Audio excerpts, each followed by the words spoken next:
Thank you. The item before us is to approve resubmitting the original Prop 84 grant if it's not funded in the first round of grant considerations, to approve submitting a new grant for Prop 80 funds to address the needs at the Ferry Point Park and Fishing Pier. That was a project recommended by the Park Rec Marina and Cultural Commission, and approve foregoing the selection of a Measure WW project until the fall of 2011 for submission in spring of 2012 pending the outcome of the results of the grant. And the reason I asked for this to be removed is so we could have a little bit of discussion on the project that was recommended to be submitted for consideration for this additional round of Prop 84 funds. This fund is for the statewide park development and community revitalization program, and the PRMCC has recommended the Ferry Point Park and Fishing Pier project. Also in the staff report was a discussion about consideration of the purchase of the Pine Meadows Golf Course, and I wanted to just have a little discussion here about those projects and the selection of the Fishing Pier project. While it's certainly a much needed project, it's just a concern of mine that we're submitting projects that all have to do with the waterfront park, and we're not really having much geographic dispersion of grant requests, throughout the city. It's just concentrated at the waterfront area.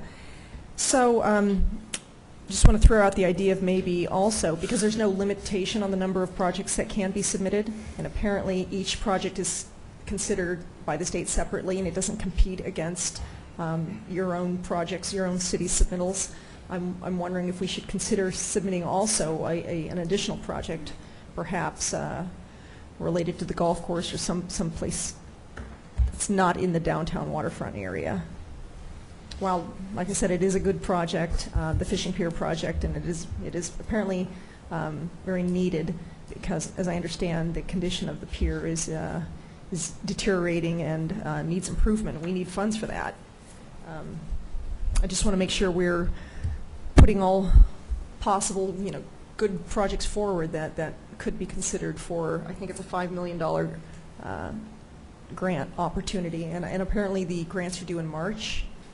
We believe the deadline will be March 1st again. So we do have some additional time, and I just don't want this to be passed without consideration or dialogue or discussion by the council. Okay. Mitch, could you explain that process to me or to us? Lara made some points with respect to if we if we also submit a project at Pine Meadow Golf Course of purchasing that, and then I would think presumably operating it as a municipal course or whatever. So she mentioned that would not compete against the other projects, nor would it preclude the other projects from being approved.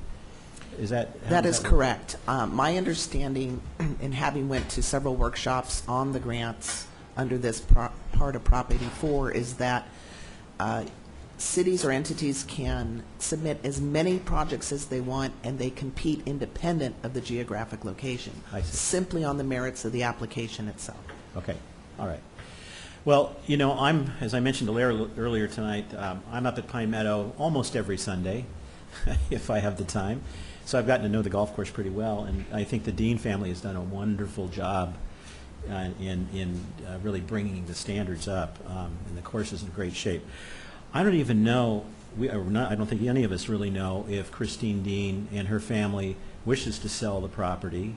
I knew several years ago when the real estate market was very hot, she was considering selling it and was talking to some developers and was getting some pressure from some members of the family to sell because they wanted to liquidate their assets.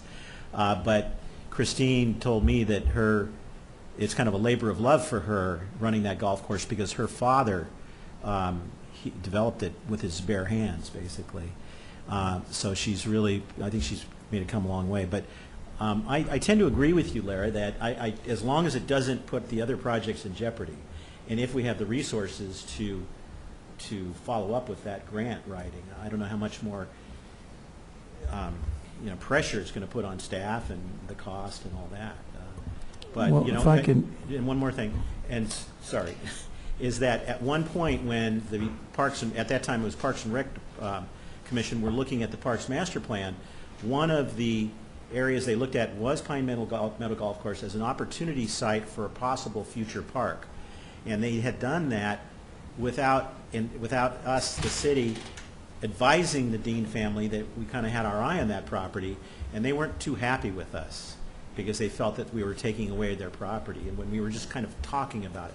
So that's the other issue, is I don't want this discussion to get back to the Dean family and her thinking that, you know, we're behind the scenes plotting to take her property from her. So, Phil, your comment was? Two comments. One is this hasn't been vetted through me in terms of the complexity of what goes on here. Taking on a golf course is no easy challenge, and if that's the direction of the council, that's fine, as long as it's contracted out. I really recommend against the city getting involved in the golf course business. I think it's fiscally unsound, but if the council wants us to pursue that, but I certainly was not privy to the information on how the golf course got in as choice number 2, but I'd like to have a little more information personally from that standpoint. I mean, I think we should preserve that golf course. It's a beauty. I just think that in terms of the details, I know I'd feel a little more comfortable. But Mitch, it's the project where if there's enough time and it qualifies and it meets 84 criteria and there's 5 months to go, I don't have any objection to applying for it, as long as we have a good shot. But I want to make sure we don't spend a lot of staff time if we have a 4% chance of getting it. But if we have a shot, I think, and a need, I think we should go for it.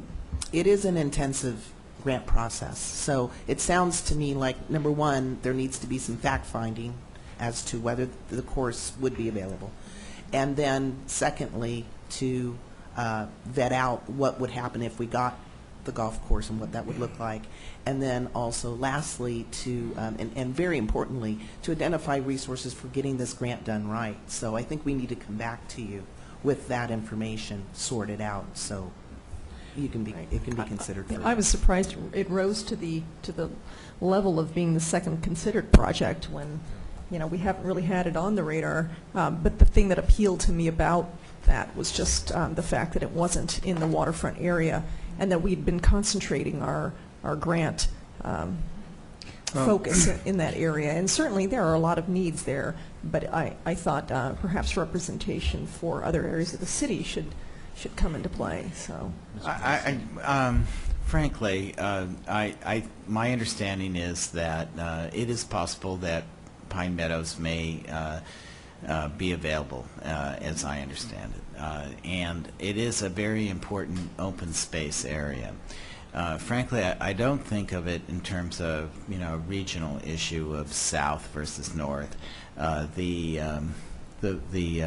fishing pier is really an important amenity to the entire city. I don't think, I think all of us value the fishing pier, whether you live, you know, in the south end of town or whether you live at the very north side of town.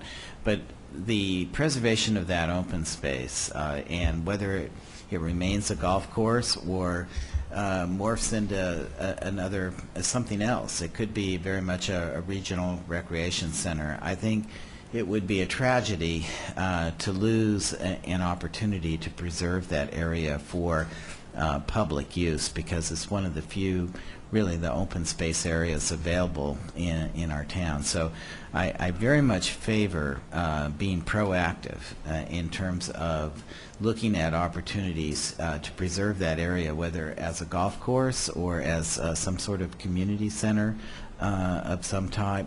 But needless to say, I'm not in favor of it being developed as further home sites. I think it truly needs to be preserved as potentially a community recreation site, and that open space be preserved, regardless of whether it's as a golf course or in some other fashion. So as a council member, I would encourage staff to look at opportunities, and I do agree with the mayor. I think clearly we need to speak to the Dean family, find out whether they're on board. I have heard different things about the availability of the golf course, and needless to say, I think it's important to be on top of it rather than behind the 8 ball. So I would, you know, at this juncture, obviously our commission has vetted the pier, and I see that as a regional facility, something that's important to our entire city, and I'd certainly encourage us to go forward with that. But at the same time, I do think it's important, as Councilmember DeLaney has pointed out, and the mayor and whatnot, that we be proactive in terms of preserving that area. Yeah, I wasn't suggesting that we not submit for the ferry pier. Certainly, it's as I learned from Mitch earlier today, it's one of the few fishing piers, public fishing piers, that are available to the public in the Bay Area. So it really needs to be preserved and enhanced, and I support the project. I just didn't want to pass up the opportunity to take a look at the second project, which, as I said, I was surprised that it rose to that level, but I also wanted to make sure that we did have some geographic consideration for our project selection, because we have been concentrating our efforts at the downtown waterfront. Any comments? Okay, I'll open this item to the public now. This is item number 5 on consent. Marta Van Loan.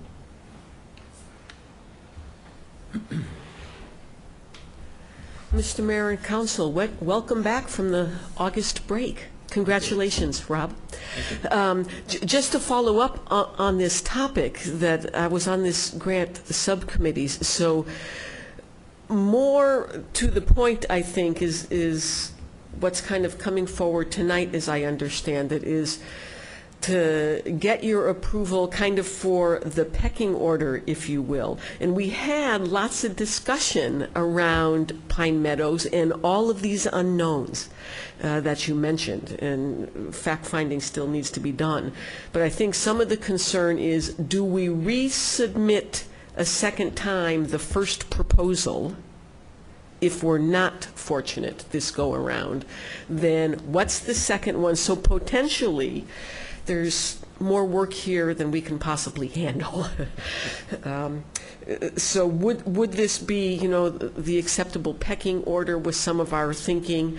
And also, what could we get fully accomplished with the monies that are available? If we get the first grant and we go from the train depot all the way up to the amphitheater, then the next extension is a logical extension, and then we could at least bring one whole area within the grant funding structure, and maybe that would also help with marina issues and other kinds of things. So we did have it on the radar, but not necessarily in a position of how serious this is, because there are these unknowns, as you mentioned, but that we do want to kind of keep this in the back of our mind in terms of this is potentially some space. So that's my understanding in terms of, you know, do we go a second time if we have to, revising the first? Would the pier then be the logical extension for the second, and start making a checkoff list, if you will, and working our way down it? So thank you. Thank you, Marta. Mr. Alford.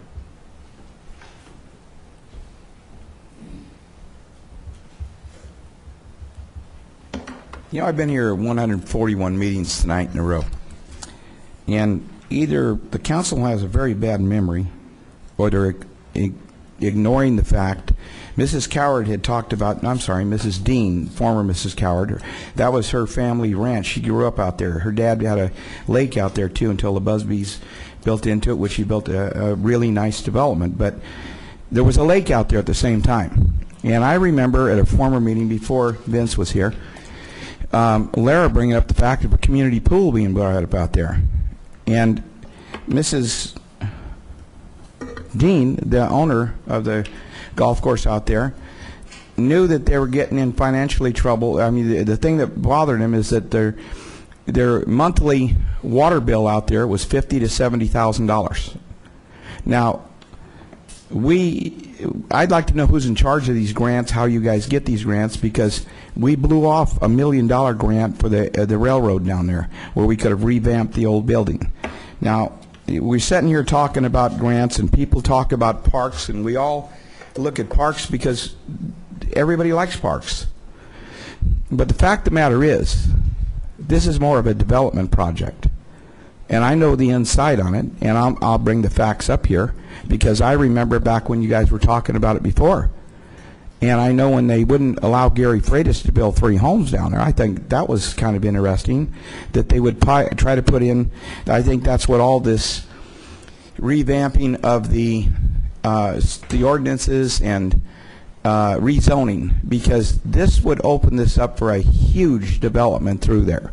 Now, I can't imagine the city throwing any kind of money, whether it's grant money or not, good money for bad. It's not paying off right now. That's one of the reasons Mrs. Dean wanted to get, they don't know what to do for sure right now. And I mean, this is no secret. This has been going on for 3-4 years. And the fact of the matter is, see, I don't forget nothing. And I remember all of you guys talking about this way back then. Isn't that right, Mark? But anyway, the thing that we have to do here is use smarts. Why would we go into the real estate business again, basically, and go out there and buy more property, because you know a golf course isn't going to pay back what we're going to have to pay for that golf course. That's a tremendous amount of money for that golf course. When you're looking at $50,000 to $70,000 a month for water bills, and why would we even want to get involved with that unless we were going to make it something very elaborate? And now that we've been into the real estate business downtown, go into the golf course business at the other end of town. I think we got to take it one thing at a time. If that pier is that's one of the big hang-ups, is that marina. And I think we should start there and work out. And if you can get private investors and stuff to invest, but when you start investing more money from the city money, the well's gone dry. And what you're going to do, why would we, it's like the annexation, why take a blighted area? Why would we want to buy a golf course that isn't making a profit and sit there and say, yeah, we own a golf course too. We own a marina. We own this, we own that, but we don't have any money for it. And you guys' only answer is redevelopment. All right. Anyone else wish to speak on item number 5 of the consent calendar? Chris Capsalis.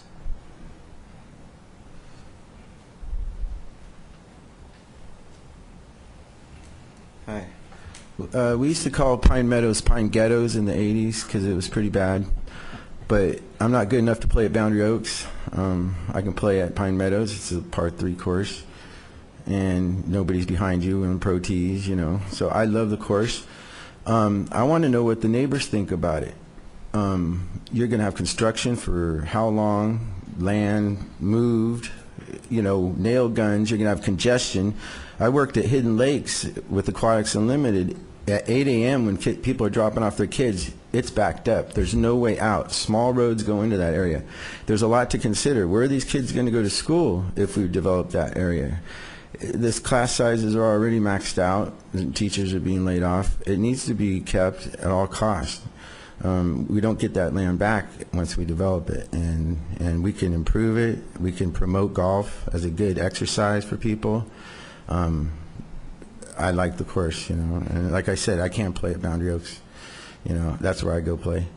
And think about the neighborhood. Think about what the neighbors want. I wouldn't want, you know, I would want to be asked if I lived across the street, just like the high school. I'm a neighbor to them, and we worked it out. I'd like to be asked what my opinion is. What's the consensus?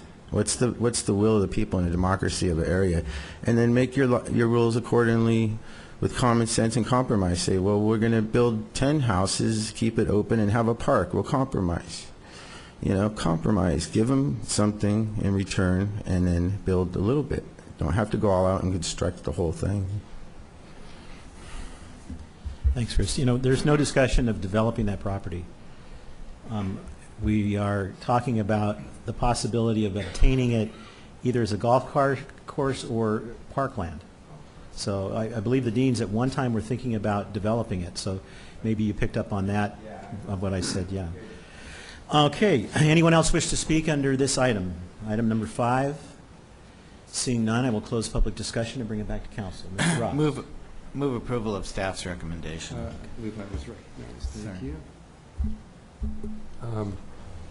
You know, I'm all for creativity and bond measures and creativity and grants and, you know, using public dollars creatively for the categories for which they're intended, but this is the, Property 4 is the Safe Drinking Water, Water Quality and Supply, Flood Control, River and Coastal Protection Bond Act of 2006. I don't see anything about golf courses, and in fact, golf courses are probably one of the last things you think of in terms of water quality, because greens are about as far from being green as you can get when it comes to dumping fertilizers and so on and so forth. So I'm not trying to dump on this concept, but I haven't read the bond language totally, but on the face of it, fishing piers sounds like it fits in. Watershed protection, which we could look at for the other parts of the city, that we have watershed areas that might fit under this, under water quality and safe drinking water and flood control. And river, we have a creek. I could see that, but golf courses, maybe I'm just not educated on the full measure of this bond, but I don't know where a golf course fits in on the safe drinking water, water quality and supply, flood control, river and coastal protection bond. I mean, Well, it's the statewide park development and community revitalization program and the nature education. This part falls under the statewide park development and community revitalization program. That's a I guess I subset have of to the be bond. more educated on it, but it seems counter to what the intent of the bond is. Well, I don't think staff would have recommended it even be considered if it didn't meet the criteria, any of the criteria for consideration. Did staff recommend this or the commission? I think It does meet one of the two criterion to be considered, which is the parks per 1,000 in that area. It's less than 3 acres. And you can purchase more parkland with this money.